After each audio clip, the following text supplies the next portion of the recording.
नमस्कार, मैं रफी और आप देख रहे हैं डीएनएन इंडिया।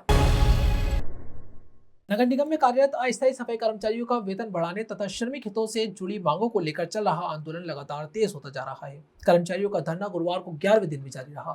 इस दौरान नगर निगम के पुराने भवन के मुख्य प्रवेश द्वार पर ताला लगाए जाने के बाद कर्मचारियों ने गेट के बाहर बैठकर विरोध प्रदर्शन किया और निगम प्रशासन के खिलाफ जमकर नारेबाजी की।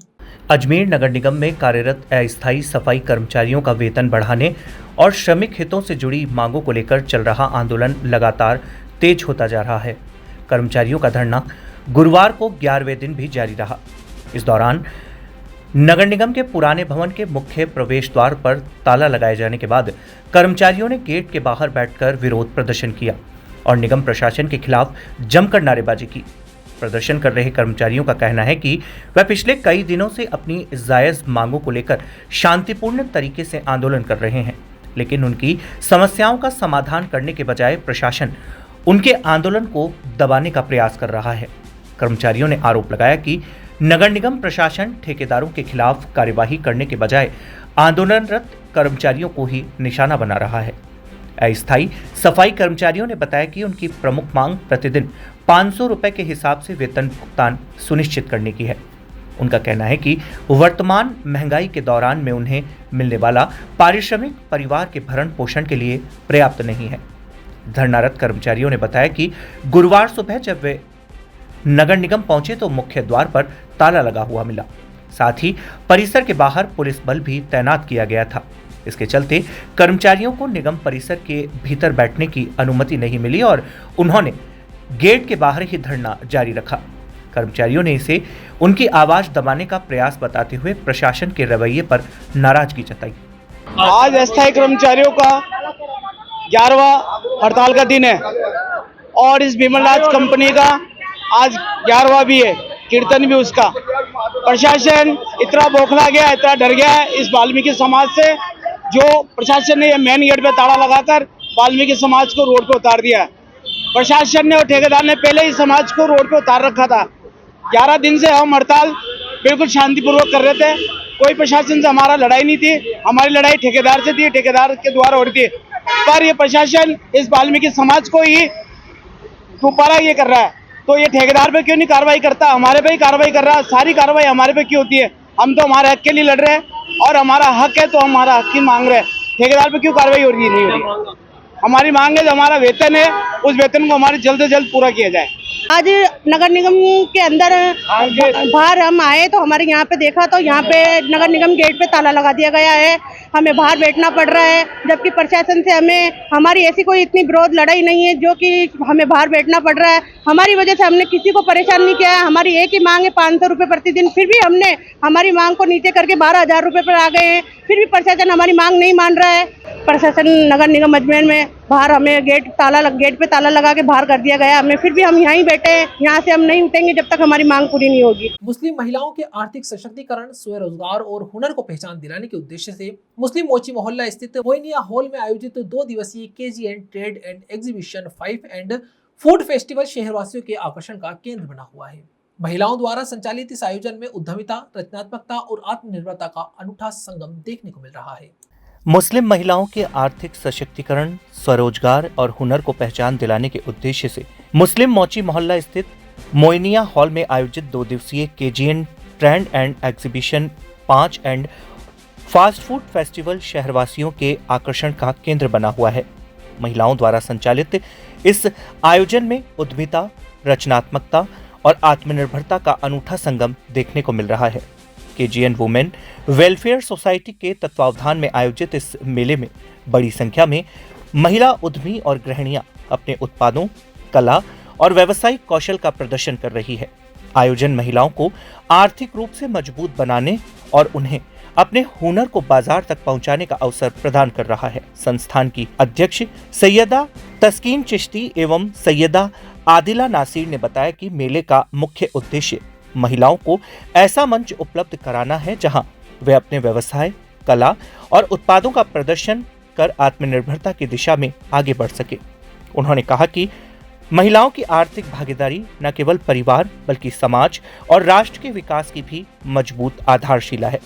बड़ी संख्या में लोक प्रदर्शनी और फूड फेस्टिवल का आनंद लेने के साथ स्थानीय महिला उद्यमियों का उत्साहवर्धन कर रहे हैं।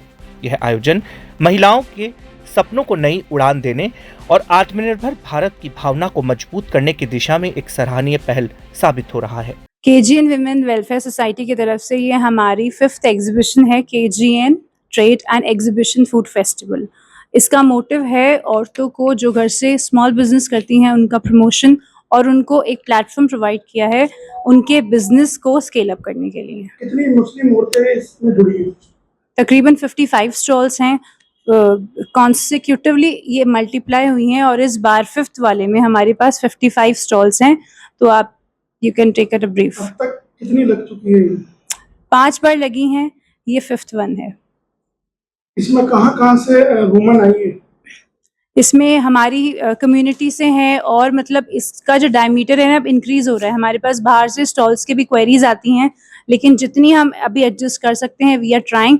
इसके बाद हमारा प्लान है टू ग्रो इट मोर। ये न्यू मोइनिया शादी हॉल में लगी हुई है। ये 2 दिन की एग्जीबिशन है। कल इसकी ओपनिंग सेरेमनी हो गई थी एंड आज 10 जून को इसकी इवनिंग में क्लोजिंग से। पूर्व केंद्रीय मंत्री एवं कांग्रेस के वरिष्ठ नेता स्वर्गीय राजेश पायलट की 26वीं पुण्यतिथि पर गुरुवार को अजमेर में कांग्रेस नेताओं एवं कार्यकर्ताओं ने श्रद्धांजलि सभा आयोजित कर उन्हें भावभीनी श्रद्धांजलि अर्पित की। इस अवसर पर कांग्रेस जनों ने उनकी तस्वीर पर पुष्पांजलि अर्पित कर उनके योगदान को याद किया तथा उनके आदर्शों और विचारों को जन जन तक पहुंचाने का संकल्प लिया। पूर्व केंद्रीय मंत्री एवं कांग्रेस के वरिष्ठ नेता स्वर्गीय राजेश पायलट की 26वीं पुण्यतिथि पर गुरुवार को अजमेर में कांग्रेस कार्यकर्ताओं एवं नेताओं ने श्रद्धांजलि सभा आयोजित कर उन्हें भावभीनी श्रद्धांजलि अर्पित की। इस अवसर पर कांग्रेस जनों ने उनकी तस्वीर पर पुष्पांजलि अर्पित कर उनके योगदान को स्मरण किया तथा उनके आदर्शों और विचारों को जन जन तक पहुंचाने का संकल्प लिया। श्रद्धांजलि सभा में उपस्थित वक्ताओं ने कहा कि स्वर्गीय राजेश पायलट देश के उन चुनिंदा नेताओं में शामिल थे जिन्होंने हमेशा किसानों, मजदूरों, गरीबों और आमजन की आवाज़ को मजबूती से उठाया। उन्होंने अपना पूरा राजनीतिक जीवन जनसेवा और कांग्रेस संगठन को समर्पित कर दिया।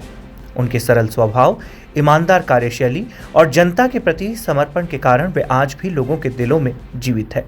वक्ताओं ने कहा कि राजेश पायलट ने ग्रामीण क्षेत्रों के विकास, सामाजिक न्याय और आम नागरिकों के अधिकारों की लड़ाई को हमेशा प्राथमिकता दी।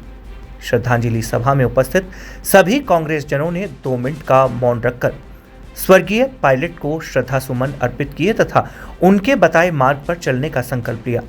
कार्यक्रम के दौरान कांग्रेस कार्यकर्ताओं ने उनके जीवन और राजनीतिक योगदान पर प्रकाश डालते हुए गरीबों, किसानों और मजदूरों का सच्चा हितैषी बताया। ये राजेश पायलट जी की 26वीं पुण्यतिथि पे हम सब कांग्रेस जन इकट्ठे हुए हैं और उनको श्रद्धा सुमन अर्पित करते हैं। और आज का दिन हमने इसको प्रेरणा दिवस के रूप में मनाया है और हम चाहते हैं कि उनके चलाए मार्ग पर चलें और इस देश को मजबूत करें, कांग्रेस को मजबूत करें।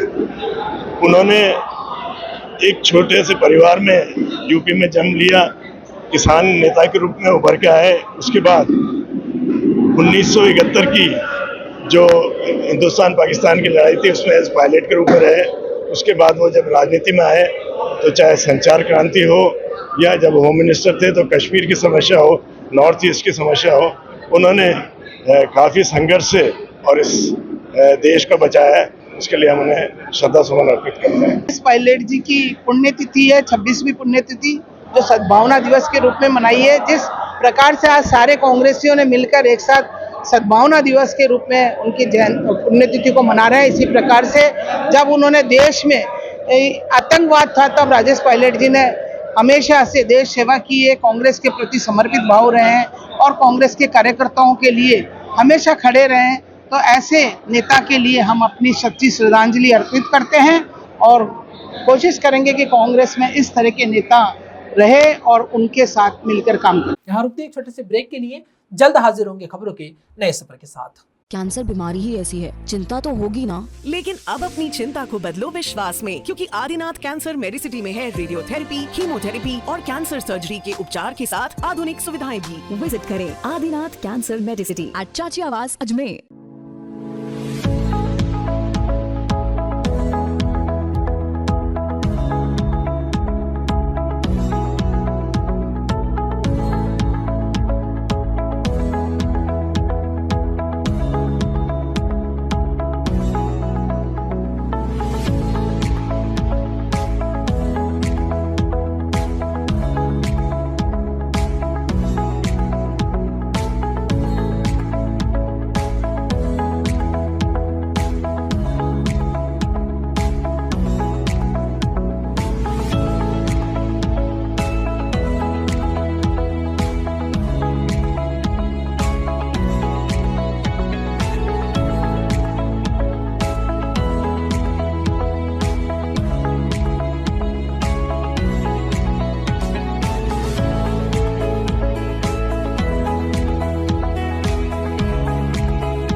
विश्व प्रसिद्ध अजमेर शरीफ दरगाह में तेलंगाना के मुख्यमंत्री ए रेवंत रेड्डी एवं अल्पसंख्यक कल्याण मंत्री तथा पूर्व भारतीय क्रिकेटर कप्तान मोहम्मद अजहरुद्दीन की ओर से अकीदत की चादर पेश की गई। तेलंगाना से मोइनुद्दीन अहमद के नेतृत्व में पहुंचे प्रतिनिधिमंडल ने हजरत ख्वाजा मोइनुद्दीन हसन चिश्ती की बारगाह में हाजिरी देकर देश और प्रदेश में अमन, शांति एवं खुशहाली की दुआ मांगी।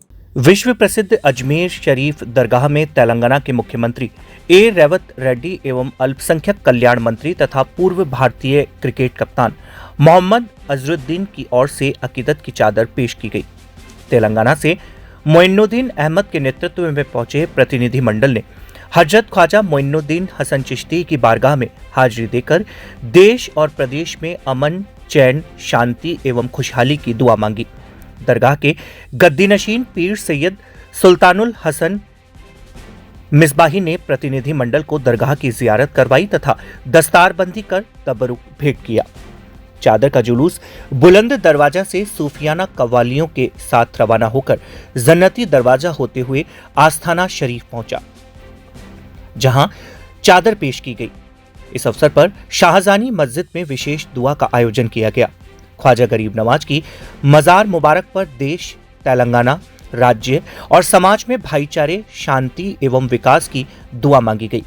प्रतिनिधिमंडल के प्रमुख मोइनुद्दीन अहमद ने बताया कि यह चादर मुख्यमंत्री ए रेवंत रेड्डी की सेहत और खुशहाली तथा मंत्री मोहम्मद अजहरुद्दीन की सफलता और जनसेवा के लिए पेश की गई है। कार्यक्रम के दौरान महफिल खाना हॉल में जायरीन के लिए लंगर का आयोजन भी किया गया। उल्लेखनीय है कि मोहम्मद अजहरुद्दीन की अजमेर शरीफ दरगाह में गहरी आस्था रही है और वे समय समय पर यहाँ हाजिरी भी देते रहे हैं। अस्सलाम वालेकुम रहमतुल्लाहि व बरकातुहू। अजहरुद्दीन माइनॉरिटी मिनिस्टर तेलंगाना, उनके लिए चादर पेश करेंगे।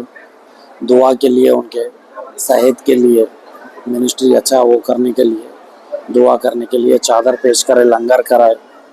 सब मिल के आए हैं ट्रस्ट की तरफ से, सब मिल के आके चादर चढ़ाए, लंगर पेश करे। कितने लोग आप आए हैं और क्या ख्वाहिशात हैं? हम लोग तो 20 लोग आए हैं पूरे फैमिली के साथ। मैं, मेरे भाई हैं, फैमिली वाले पूरे, अजीज भाई आए हैं, मस्तान आए हैं, नाग रेड्डी आई है, खदीर आए है, सलीम भाई आए हैं, अनवर भाई आए, पूरे लोग मिल के आए, चादर पेश करे, लंगर का खाना खिलाए, उनके सेहत के लिए वो करे, पेश करे। हमारे सब की जो स्टाफ आया है तेलंगाना से, अजहरुद्दीन भाई की तरफ से गरीब नवाज की बारगाह में चादर पेश करिए, उनके लिए दुआ फरमाई, सरकार उनकी मुश्किल कुशाई फरमाए, उनकी हाजत रवाई फरमाए और जल्दी अपने बारगाह में हाजिरी के लिए बुलाएं। चादर तो पेश कर दिए, दुआ कर दिए, सरकार मज़ीद उनको हर मैदान में और कामयाबी अता फरमाए। ये हमारे तेलंगाना के हमारे मोइनुद्दीन साहब लेकर आए चादर, वो सरकार में पेश कर दी अजहरुद्दीन साहब की तरफ से ख्वाजा साहब की बारगाह में, और दुआ फरमाइए सरकार हमारी उस चादर को कबूल फरमाए, हम सब की मुश्किल कुशाई फरमाए, हम सब की हाजत रवाई फरमाए। वहक़ ला इलाहा इल्लल्लाह मुहम्मदुर। प्रधानमंत्री नरेंद्र मोदी के नेतृत्व में केंद्र सरकार के सफलतापूर्वक 12 वर्ष पूर्ण होने के अवसर पर भारतीय जनता पार्टी के धारसेन मंडल द्वारा वैशाली नगर स्थित संतोषी माता मंदिर में महाआरती एवं विशेष पूजा का आयोजन किया गया। प्रधानमंत्री नरेंद्र मोदी के नेतृत्व में केंद्र सरकार के सफलतापूर्वक 12 वर्ष पूर्ण होने के अवसर पर भारतीय जनता पार्टी के दाहिरसैन मंडल द्वारा वैशाली नगर स्थित संतोषी माता मंदिर में महाआरती एवं विशेष पूजा अर्चना का भव्य आयोजन किया गया। इस दौरान भाजपा पदाधिकारियों और कार्यकर्ताओं ने प्रदेश एवं देश की खुशहाली, सुख शांति, समृद्धि तथा समय पर अच्छी वर्षा की कामना करते हुए भगवान से प्रार्थना की। कार्यक्रम में बड़ी संख्या में भाजपा कार्यकर्ताओं ने भाग लिया और प्रधानमंत्री नरेंद्र मोदी के नेतृत्व में देश की प्रगति तथा जन कल्याणकारी योजनाओं की सफलता पर प्रसन्नता व्यक्त की। महाआरती के पश्चात उपस्थित कार्यकर्ताओं ने राष्ट्र की उन्नति और जन कल्याण के लिए सामूहिक रूप से मंगल कामनाएं की।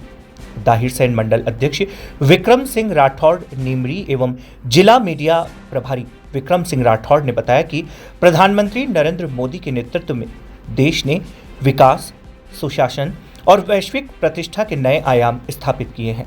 उन्होंने कहा कि प्रधानमंत्री नरेंद्र मोदी के नेतृत्व में भारत की पहचान वैश्विक मंच पर और अधिक मजबूत हुई है तथा देश आत्मनिर्भरता की दिशा में निरंतर आगे बढ़ रहा है।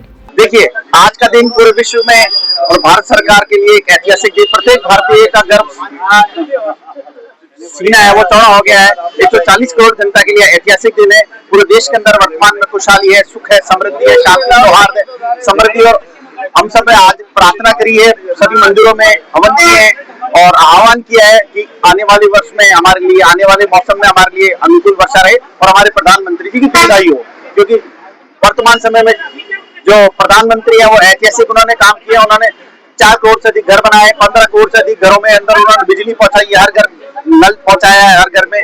और उन्होंने जो ऐतिहासिक काम किया आमजन के लिए, उन्होंने 86 लाख से ज्यादा हमारे डिजिटल उपभोक्ता बनाए और हमारे जनधन से खाते जोड़े। प्रत्येक घर के अंदर उन्होंने उज्ज्वला गैस योजना पहुंचाई। प्रत्येक घर, ऐसा कोई घर छूटा नहीं होगा देश के किसी कोने में हो, चाहे उत्तर में हो, चाहे दक्षिण में हो, पूर्व में, पश्चिम में, कहीं में हो, जहाँ पे प्रधानमंत्री की नीतियों के द्वारा लोगों को फायदा नहीं आता। हमारा ये मानना है कि ऐसे प्रधानमंत्री सदैव हमारे देश में रहे और वो दीर्घायु रहे और उनको ईश्वर और भी शक्ति सामर्थ्य प्रदान करे ताकि वो और लंबे समय तक हम लोकतांत्रिक प्रक्रिया से शासन चला सके। यशस्वी हमारे देश के प्रधानमंत्री नरेंद्र मोदी के 12 वर्ष पूर्ण होने पर और 4399 दिन पूर्ण होने पर आज हमारे दर्शन मंडल के द्वारा यहाँ पर महाआरती का आयोजन किया गया, जिसमें हमारे यशस्वी प्रधानमंत्री की दीर्घायु व उनके स्वास्थ्य की कामना के साथ साथ देश में बारिश अच्छी हो, इन सब की हमने कामना करी। हमारे मोदी जी के द्वारा जो ये 12 वर्ष पूर्ण हुए हैं, हमारे देश को जो विकसित देश के जो सपने थे उसको पूर्ण करने के लिए और अग्रसर हो रहे हैं। इसके लिए मैं हमारे दर्शन मंडल परिवार की ओर से उनको बहुत बहुत आभार और धन्यवाद देता हूँ। माँ लक्ष्मी और माँ सरस्वती और भगवान भोलेनाथ उन पर दया दृष्टि रखे और वह जो हमारा उन्होंने लक्ष्य रखा है विकसित भारत का वो पूर्ण करे। इसी मनोकामना के साथ आज हमने सबने यहाँ पे प्रार्थना आयोजित करी। यहाँ रुकते एक छोटे से ब्रेक के लिए, जल्द हाजिर होंगे खबरों के नए सफर के साथ। कैंसर बीमारी ही ऐसी है, चिंता तो होगी ना। लेकिन अब अपनी चिंता को बदलो विश्वास में, क्योंकि आदिनाथ कैंसर मेडिसिटी में है रेडियोथेरेपी, कीमोथेरेपी और कैंसर सर्जरी के उपचार के साथ आधुनिक सुविधाएं भी। विजिट करें आदिनाथ कैंसर मेडिसिटी एट चाची आवास अजमेर।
परमा एकादशी के पावन अवसर पर गुरुवार को शहर के विभिन्न क्षेत्रों में गौ सेवा, गोदान एवं धार्मिक अनुष्ठानों का आयोजन किया गया।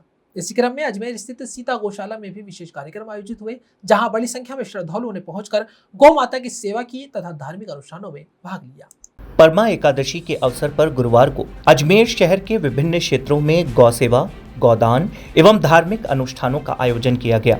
इसी क्रम में अजमेर स्थित सीता गौशाला में विशेष कार्यक्रम आयोजित हुए, जहां बड़ी संख्या में श्रद्धालुओं ने पहुंचकर गौ माता की सेवा की तथा धार्मिक अनुष्ठानों में भाग लिया। गौशाला परिसर में श्रद्धालुओं ने गायों को हरा चारा, गुड़ एवं अन्य सामग्री खिलाकर गौ सेवा की।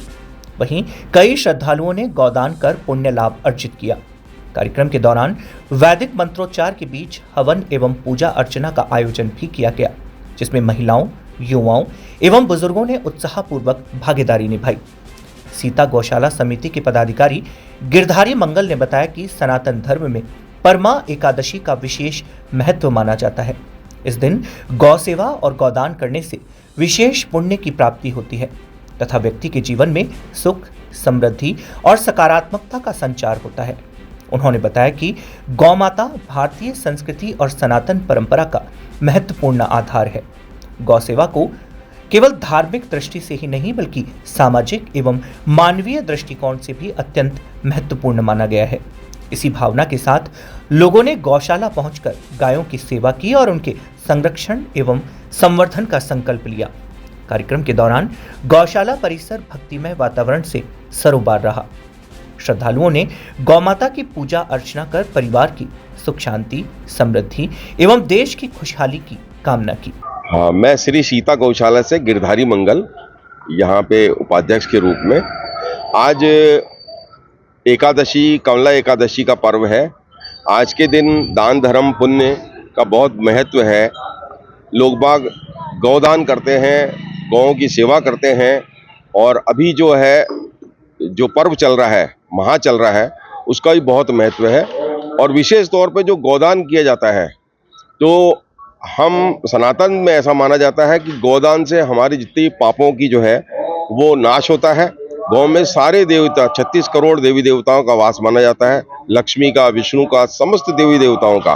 तो उनकी गौदान से हम अपनी मोक्ष की प्राप्ति के लिए ये सभी गौदान करते हैं।